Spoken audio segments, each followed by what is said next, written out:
I don't need you to tell me how to be black.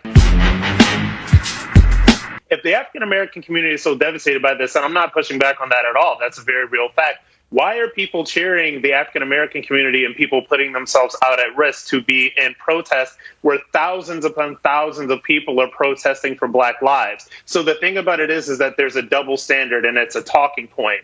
It's okay to say that African American community is danger when that helps your politics, but when it doesn't, it's like, oh, it's really bad. So, look, if something is true, some of the time it has to be true all the time. If the African-American community is one of the most in danger of COVID-19, that is fine. But where was Dr. Fauci and where were all of these wonderful leaders on the left? They were completely silent for the 3 weeks when all of these people, mostly African-Americans, were in the streets protesting. It's absolutely true. Where was Kamala Harris? Where was Fauci? Where was Joe Biden? Where are all of these great Black leaders? Where was Keisha Lance Bottoms? Where were all of these people? Yes. All right, Rob, hold on. Scott, go ahead. Let me just tell you one thing. Let's get Scott's point real quick. Rob, first of all, that Dr. Fauci, Dr. Birx, myself, as Sean knows on this show, yes, there was a risk. And all the protests, by the way, 61 to 65% of most of the demonstrations were white people, which is a wonderful sign that finally white people are waking up to stand up for that Black Lives Matter. But the point is, I don't have to tell you this, and perhaps it's patronizing me to even say it, but African Americans are in danger every day. You don't have to tell me how to be black. I got that. Rob, you keep interrupting me, and that doesn't help. The point is, African Americans are in danger every day by the police around this country. And yes, it was a risk, and they acknowledged it was a risk. That doesn't mean that we should drop all of our I don't need you to tell me what my experience is. I don't need you to tell me how to be black.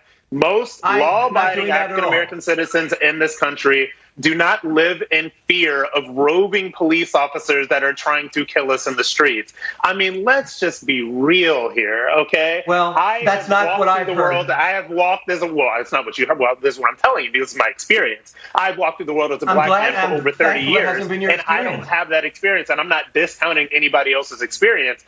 But the thing about it is that we cannot pretend that we live in this world. And I understand the calls for police reform, and I understand the protests. I really do. I understand the protests, do not understand the rioting and the looting. I've spoken out against that. But I am tired of us having to pretend that we exist in this world where when I walk out of the door, I am being hunted by roving gangs of white racist police officers.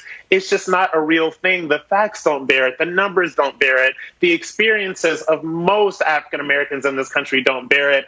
I know that this is what you feel like you have to say. I know that this is the talking point. No, I listen to African American women who say this, Rob. I listen to the voices of African Americans who say this. Well, listen to the voice of an African American right now, where I'm telling you that this is not my experience, and there are a lot of people that follow me online and that are friends of mine that also don't have this experience as well. Okay. So, look, if we're gonna talk about police brutality, let's talk about that. Like, if we're gonna talk about COVID, let's talk about that. These things are being conflated. And again, like on the left, Black people are used as political props based on whatever is the most advantageous for you at the time. It was not advantageous for Democrat leaders to speak up and tell these African-American protesters that there was a very high risk of them being infected by COVID when they were at these rallies. So they didn't say anything. Yeah. And they did say something, and the very demonstration. So let's just keep it real.